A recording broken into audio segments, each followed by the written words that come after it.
How you doing, sir? Hey, how are you? Doing great. My name is John. I'll be taking great care of you today. Hey, John. Take a look at this Live Like a Local book. Kipton came up with the idea. All the servers, bartenders have added cool things to do in the DC area.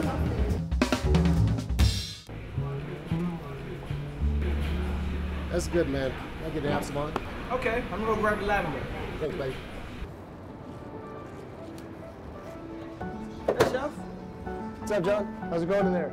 It's good. Just getting some herbs from the garden. My pork chop I listed as garden greens, so I can essentially just take whatever's left and keep piecing it together, whatever saute is nice. It's really nice to be able to grow our own product. We can grow what we want, when we want, you know, get more local than your backyard.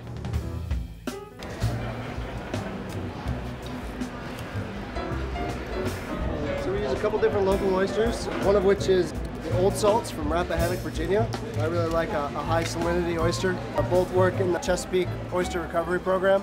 So they take all of our oyster shells and they have to let them cure for almost a year. And then they can put them back in the Chesapeake to form new oyster beds.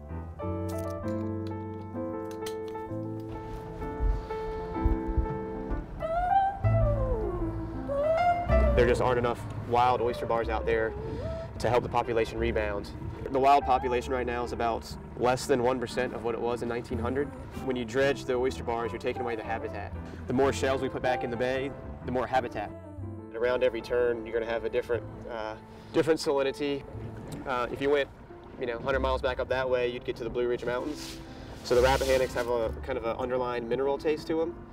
Because there's not a lot of salt, personally, I think it pairs wonderfully with wines and beer. Like a nice DC Brow would be perfect with one of these. All right, so this is the DC Brow Public Ale. It's actually the first brewery to open in DC since the 1950s, and they just opened last year. Yeah, just located about 10 minutes away. Today we're doing a special beer, our new seasonal called On the Wings of Armageddon, modeled after the Imperial IPA. Jeff and I didn't see a reason why DC shouldn't have its own brewery.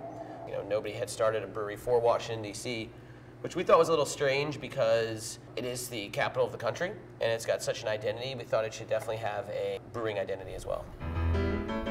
This is a cask, a 30-gallon cask we got from Catoctin Creek out of Purcellville, Virginia.